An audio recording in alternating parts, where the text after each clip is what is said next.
Season की शुरुआत female lead me से होती है, जो अपनी सिविल सर्विस का एग्जाम देने जाती है। एग्जाम के बाद मी को एक आदमी मिलता है जो उससे कहता है तुम्हें ये एग्जाम पास करने के लिए हाईएस्ट स्कोर की जरूरत है। जिस पर मी उससे पूछती है तुम कौन हो, तो वो बताता है मैं एक मेडिकल वर्कर हूँ। वो मी से कहता है मैं इम्पॉसिबल को पॉसिबल कर सकता हूँ, लेकिन मी को उसकी बातों पर विश्वास नहीं होता। वो मी को अपना कार्ड देता है और कहता है तुम मेरी मदद से अपनी लाइफ बदल सकती हो। कुछ दिन बाद मी इंटरव्यू के लिए जाती है, जहाँ मीन नाम की एक और लड़की भी आई हुई थी। इंटरव्यू के बाद मी को वापस जाते हुए मैसेज मिलता है कि उसका सिलेक्शन नहीं हुआ। ये देखकर वो रोने लगती है कि अब वो अपने मॉम डैड को क्या बताएगी। वो घर जाती है तो उसकी मॉम उसे खुशी खुशी कहती है तुम्हारी सिलेक्शन हो गई है, जिस पर मी समझ जाती है कि उसकी जगह दूसरी मी की सिलेक्शन हुई है। लेकिन उसके मॉम डैड इस बारे में नहीं जानते थे और मी की उन्हें सच बताने की हिम्मत भी नहीं होती। अगले दिन मी एक कैफे में जाती है, जहाँ कहानी का मेन लीड जुएंग आया हुआ था, जो एक प्रोसिक्यूटर है। जुएंग कैफे का दरवाजा खोलता है तो दरवाजा बाहर खड़ी मी के सर पर लगता है। मी गिरने लगती है, लेकिन जुएंग उसे पकड़ लेता है। वो दोनों कैफे के अंदर जाते हैं, जहाँ मी उसी मेडिकल वर्कर से मिलती है और उसे बताती है मैं कई सालों से गवर्नमेंट जॉब के लिए कोशिश कर रही हूँ, लेकिन मुझे जॉब नहीं मिल रही।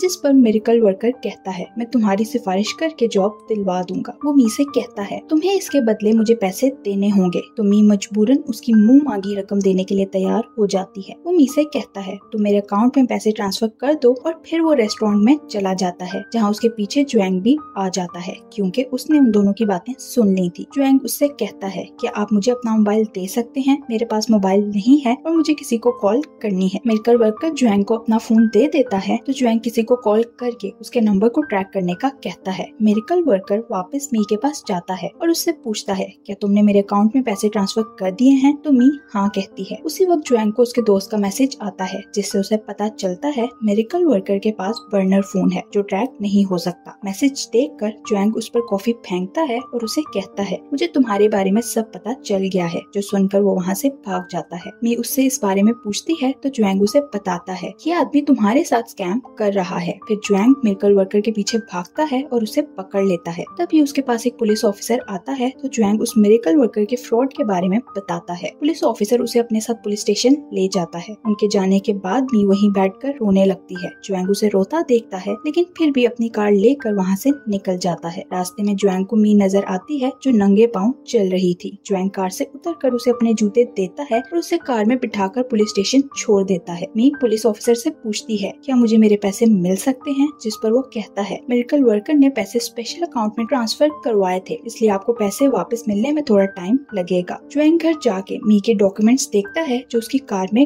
गिर गए थे। मी के डॉक्यूमेंट्स पर उसकी डेट ऑफ बर्थ 1996 की देखकर वो काफी हैरान होता है। दूसरी तरफ मी पुलिस स्टेशन के बाहर बैठकर सोच रही थी कि अब मुझे आगे क्या करना चाहिए। तभी उसे एक प्रोसिक्यूटर की कॉल आती है, जो मी से कहता है आपकी इन्फॉर्मेशन लीक हो गई है, इसलिए आपको हमसे कांटेक्ट करना चाहिए। मी उसे मना कर देती है। प्रोसिक्यूटर फिर से मी को कांटेक्ट करने का कहता है, तो मी गुस्से से चिल्लाकर उसे कहती है मुझे इसकी जरूरत नहीं। मी वहाँ से एक बस में बैठकर जाने लगती है, तो रास्ते में उसे जुएंग की कॉल आती है, जो उसे अपने बारे में बताता है कि मैं एक प्रोसिक्यूटर हूँ, और उसे कहता है तुम्हारी इन्फॉर्मेशन मेरे पास है। जिस पर मी को फिर से गुस्सा आ जाता है। वो जुएंग से कहती है तुम वही हो ना जिसने मुझे पहले भी कॉल की थी, मैं तुम्हें आखिरी बार कह रही हूँ, मुझे दोबारा कॉल मत करना। मी कॉल काट कर उसका नंबर ब्लैकलिस्ट में डाल देती है। जुएंग को एक फ्लैशबैक आता है, जिसमें उसने मी के डॉक्यूमेंट्स पुलिस ऑफिसर को दिखाए थे, जिस पर पुलिस ऑफिसर उसे एक जगह के बारे में बताते हुए कहता है इस जगह पर 20 लड़कियां गुम हो गई थी और वहाँ एक विटनेस भी थी जिसकी मौत हो गई। ऑफिसर जुएंग को बताता है उस विटनेस की मौत के बाद वहाँ सब कुछ नॉर्मल हो गया था। प्रेजेंट में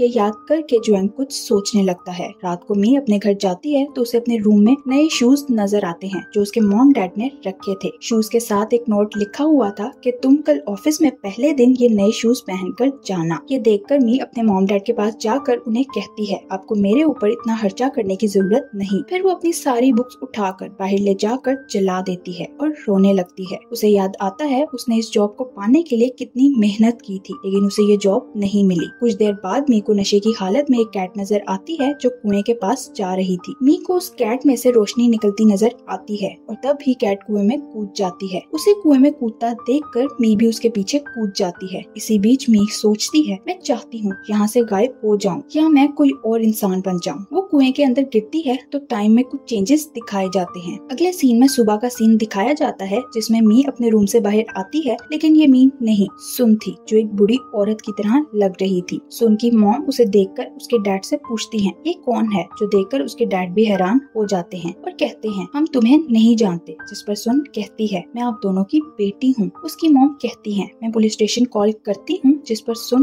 घर से बाहर भाग जाती है। जब वो खुद को शीशे में देखती है तो शॉक्ड हो जाती है। वो सोचती है मेरे फेस क्या हो गया, और तभी वहाँ उसकी मॉम आकर उसे पकड़ लेती है और पुलिस स्टेशन ले जाती है। पुलिस ऑफिसर पूछता है तुम इनके घर पर क्या कर रही थी। जिस पर सुन कहती है वो मेरा ही घर है। उसके मॉम डैड कहते हैं हम इसे नहीं जानते। जिस पर सुन उन्हें अपने मॉम डैड के बारे में सब कुछ बताती है, तो वो दोनों हैरान हो जाते हैं और उससे पूछते हैं तुम ये सब कैसे जानती हो, और तुमने हमारी बेटी का आईडी कार्ड भी पहन रखा है। सुन के पास मी का पर्स देखकर उसकी मॉम पूछती है क्या तुमने मेरी बेटी का पर्स चोरी किया है। जिस पर सुन कहती है मैं मी हूँ, लेकिन कोई उसका विश्वास नहीं करता। पुलिस ऑफिसर सुन से कहता है अगर तुम इनकी बेटी हो तो क्या तुम रातों रात चेंज हो गई। तो सुन कहती है सुबह जब मैं उठी तो एक बुरी औरत में बदल गई थी। जब उसे एहसास होता है कि कोई उसका विश्वास नहीं करेगा तो वो पुलिस स्टेशन से भाग एक कैफे में जाकर टेबल के नीचे छुप जाती है। रात को पुलिस ऑफिसर उसी कैफे में उसे ढूंढने जाते हैं। ऑफिसर टेबल के नीचे से सुन को बाहर निकालता है, लेकिन वो सुन नहीं बल्कि मी थी। जिस पर पुलिस ऑफिसर उसे सॉरी कहता है। मी खुद को शीशे में देखती है तो कहती है मैं तो पहले की तरह जवान हो गई। मी घर जाती है जहाँ उसके मॉम डैड अपनी रक्षा के लिए कुछ चीजें रख रहे थे। मी उनसे पूछती है कि आप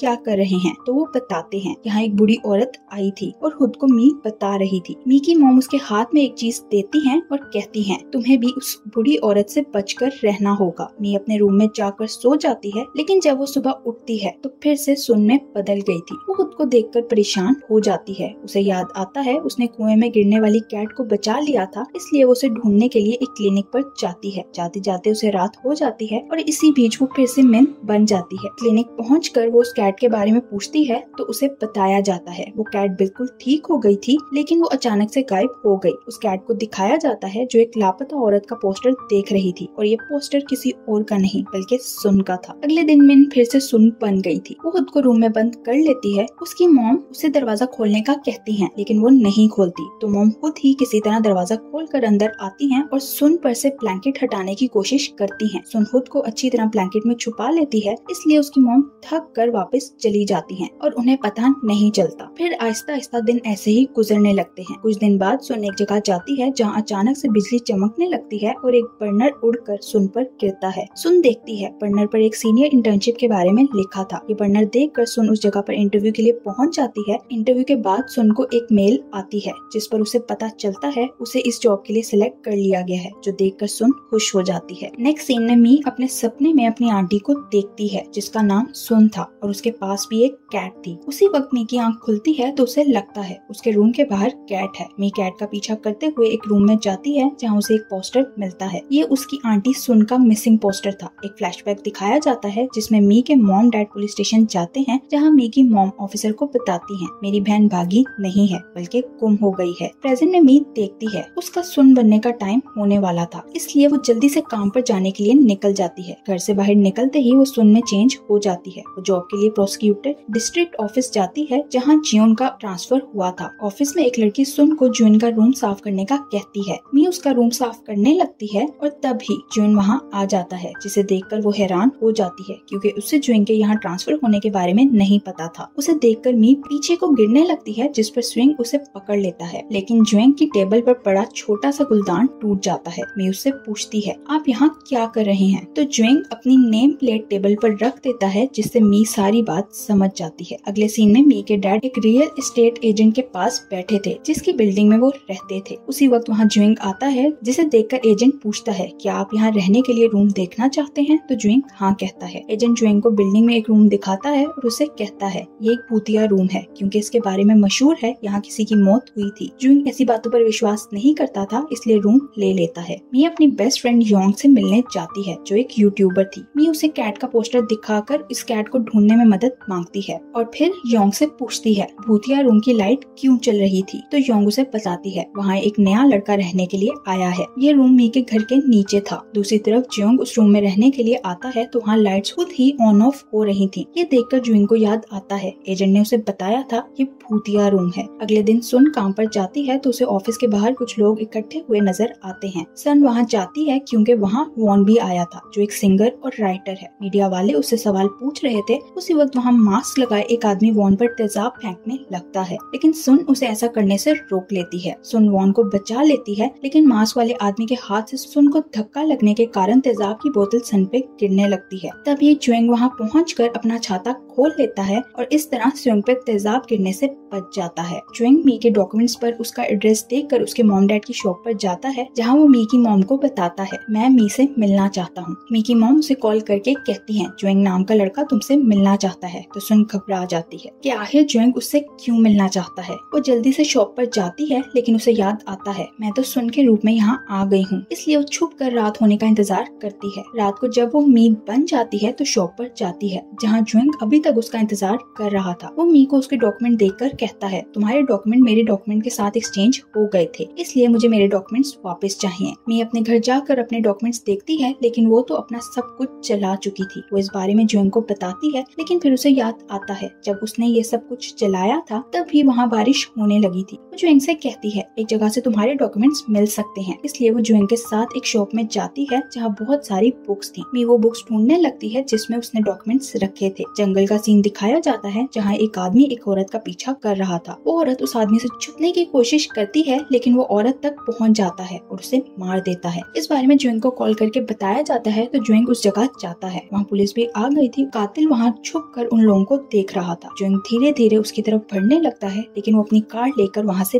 भाग जाता है। दूसरी तरफ मी को जुएंग के डॉक्यूमेंट्स मिल गए थे, लेकिन जुएंग वहाँ से जा चुका था। वो कुछ देर जुएंग का इंतजार करती है और फिर उसे मैसेज करके कहती है कि तुम्हारे डॉक्यूमेंट्स मिल गए हैं। उधर जुएंग को मी का मैसेज मिलता है, तभी उसे कातिल की लोकेशन से पता चलता है वो वही है जहाँ पर मी इस वक्त उसका इंतजार कर रही है, और ये वही जगह थी जहाँ से बहुत सारी लड़कियाँ गुम हो गई थी। जुएंग उस जगह जाता है तो वो देखता है वही आदमी अपनी कार मी के पीछे चला रहा है। मी जुएंग के डॉक्यूमेंट्स देख रही थी जो लड़कियों के सीरियल किलर डेथ के बारे में थे। जुएंग चिल्लाकर मी को आवाज देता है, जिस पर मी पीछे मुड़कर देखती है और तब ही वो आदमी अपनी कार से मी को टक्कर मार देता है। मी के हाथ से सारे डॉक्यूमेंट्स उड़कर उस आदमी की कार के अगले शीशे पर गिर जाते हैं, जो वो देख लेता है। उसी वक्त जुएंग उसके करीब पहुंच जाता है, जिसे देखकर कातिल वहां से भाग जाता है। दूसरी तरफ उस आदमी को दिखाया जाता है जो एक लाश को अपनी कार से निकाल रहा था। यहाँ एक फ्लैशबैक दिखाया जाता है जिसमें मी का पीछा करते हुए वो कार से बाहर निकलने लगता है, लेकिन तभी जुएंग मी का नाम लेता है। वो आदमी मी का नाम सुनकर कार के शीशे पर खून से मी का नाम लिखता है। प्रेजेंट में जुएंग अपने ऑफिस में बैठा उन डॉक्यूमेंट्स को देख रहा था जो मी ने उसे दिए थे। डॉक्यूमेंट्स देखकर वो एक डिटेक्टिव को कॉल करता है और उससे कहता है आपने मुझे केस के जो डॉक्यूमेंट्स दिए थे उनमें से एक डॉक्यूमेंट फटा हुआ है। जिस पर डिटेक्टिव कहता है मैं आपको पता करके बताता हूँ। वॉन का मैनेजर योन के घर जाता है और उसे कुछ गिफ्ट्स देता है। योन पूछती है वॉन ने ये सब मुझे क्यों दिया, तो मैनेजर कहता है ये तुम्हारी मॉम सुन के लिए है जिसने वॉन को बचाया था। योन उसे कहती है मेरी तो कोई मॉम है ही नहीं, लेकिन मैनेजर वहाँ से चला जाता है। योन सुन को कॉल करके इस बारे में बताती है तो सुन कहती है मैं वापस आकर तुम्हें सब बताती हूँ। सुन काम से वापस योन के घर जाती है, जिसे देखकर योन पूछती है तुम कौन हो। सुन उसे बताती है मैं मी हूँ, लेकिन योन उसका विश्वास नहीं करती और उसे अपने घर से निकाल देती है। सुन को योन के घर का पासपोर्ट पता था, इसलिए वो अंदर चली जाती है, जो देखकर योन डर जाती है। सुन उसे सारी बात बताती है और कहती है मैं दिन के वक्त सुन और रात को मिन बन जाती हूँ, इसलिए वॉन ने वो सब कुछ मुझे भेजा है क्योंकि मैंने उसे बचाया था। वो योन से कहती है मैं रात होने तक यहीं रुकूंगी ताकि तुम अपनी आंखों से ये सब देख सको और इसे अपने फोन में रिकॉर्ड कर लो। योन ऐसा ही करती है और ये देखकर शॉक्ड हो जाती है। मी उसे बताती है ये सब कुछ उस कैट की वजह से हुआ है, तो योन कहती है मैं उस कैट को ढूंढने में तुम्हारी मदद जरूर करूंगी। इसी के साथ ये पार्ट यहीं एंड हो जाता है। अब देखना ये है कि क्या मी कैट को ढूंढकर अपना रूप बदलने वाली मुसीबत से जान छुड़वा सकेगी या नहीं। क्या जियोन गुम होने वाली लड़कियों के कातिल को ढूंढ पाएगा या वो कातिल मी को मार देगा। कहानी में आगे क्या होगा जानने के लिए मिलते हैं नेक्स्ट पार्ट में। Thank you for watching.